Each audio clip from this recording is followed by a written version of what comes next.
आज हम class 1 Urdu folk tale में सूरह कहफ की तीसरी कहानी इल्म की आजमाइश सुनेंगे। इससे पहले सूरह कहफ की 2 कहानियां ईमान की आजमाइश और माल की आजमाइश आप सुन चुके हैं। एक मरतबा हजरत मूसा अलैहिस्सलाम से किसी ने पूछा, जमीन पर सबसे ज्यादा इल्म किसके पास है? हजरत मूसा अलैहिस्सलाम ने जवाब दिया, मेरे पास। ये जवाब उन्होंने इस वजह से दिया क्योंकि वो अल्लाह के नबी थे और ये समझते थे कि उनसे ज्यादा इल्म किसी के पास नहीं हो सकता। लेकिन अल्लाह ताला ने हजरत मूसा अलैहिस्सलाम पे वही फरमाई कि एक बंदा ऐसा भी है जिसके पास वो इल्म है जो मूसा अलैहिस्सलाम के पास नहीं। अल्लाह ताला ने उन्हें हजरत खिज़र अलैहिस्सलाम के पास भेजने का हुक्म दिया ताकि वो उनसे सीख सकें और इल्म के मामले में आजिज़ी इख्तियार करना सीखें। हजरत मूसा अलैहिस्सलाम अपने शागिर्द हजरत यूशा बिन नून के साथ सफर पर निकले। अल्लाह ताला ने उन्हें एक निशान बताया कि जहाँ 2 दरिया मिलते हैं वहीं उन्हें खिज़र अलैहिस्सलाम मिलेंगे।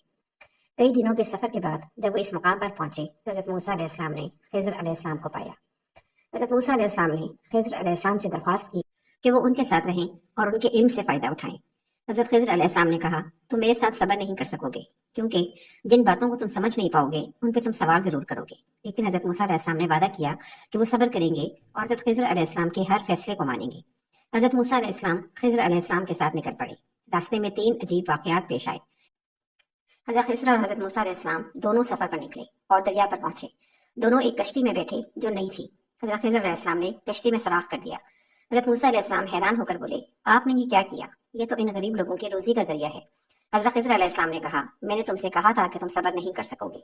दोनों और आगे चले और एक बस्ती में पहुंचे जहां हजरत खिज़र अलैहिस्सलाम ने एक बच्चे को कत्ल कर दिया। हजरत मूसा अलैहिस्सलाम ये देखकर शदीद परेशान हुए और कहा, आपने एक मासूम जान ले ली, ये तो जुल्म है। खिज़र अलैहिस्सलाम ने दोबारा कहा, मैंने कहा था कि तुम सब्र नहीं कर सकोगे। थोड़ी देर बाद चलते चलते वो एक बस्ती में पहुंचे जहाँ के लोग बहुत बखील थे और उन्होंने खाने तक के लिए उन्हें कुछ न दिया। उसके बावजूद हजरत खिज़र अलैहिस्सलाम ने एक गिरती हुई दीवार को मरम्मत कर दिया। हजरत मूसा अलैहिस्सलाम ने हैरत से कहा, हजरत हम अगर चाहते तो इसमें अजर ले सकते थे।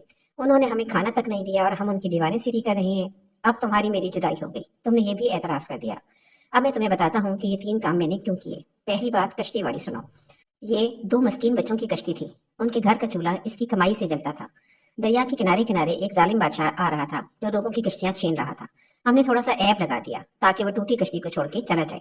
अब वो थोड़े पैसे लगा के कश्ती मरम्मत करा देंगे और उनके घर का चूल्हा जलता रहेगा। जिस बच्चे को हमने कत्ल किया उसके माँ बाप मोमिन थे, नेक थे, सालिम थे। बच्चे ने बड़ा होकर बहुत बुरा होना था। हमने इसको कत्ल कर दिया। अल्लाह इसके बदले इनको बेहतर औलाद देगा। उलमाए तफसीर ने लिखा है कि इस बच्चे के बदले में अल्लाह ने इनके वालिदैन को एक बेटी अता की जिसकी नस्ल से 70 नबी पैदा हुए। दीवार शहर के 2 यतीम बच्चों की थी और इसके नीचे उनका खजाना था और उनका बाप बड़ा नेक था। खजाना दीवार के नीचे है। दीवार किसी भी मामूली धक्के से गिर जाती। 2 ही सूरतें थी, या वो बच्चे अपना खजाना खुद उठा लेते या लोग उठा के ले जाते। लोग उठा के ले जाते फिर भी हाथ में कुछ ना आता, और अगर खुद उठा लेते तो बच्चे हैं बचपने की वजह से इसको उड़ा देते। हमने इसके ऊपर दीवार खड़ी कर दी जब तक वो इस काबिल नहीं हो जाते कि यह खजाना निकाल कर इसको सही मसरफ पे लगा सके। इतनी देर तक दीवार गिरेगी नहीं। जब वो इस उम्र को पहुंच जाएंगे जिस उम्र में वो इस खजाने को संभाल सकेंगे तो फिर दीवार खुद ब खुद गिर जाएगी और ये खजाना निकाल कर अपने काम में ले आएंगे।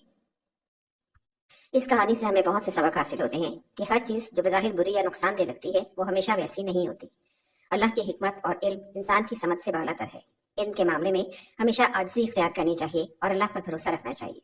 इल्म एक नेमत है लेकिन आजिज़ी के बगैर ये तकब्बुर में बदल सकता है। अल्लाह की हिकमत पर यकीन रखो क्योंकि हर आजमाइश के पीछे एक भलाई पोशीदा होती है।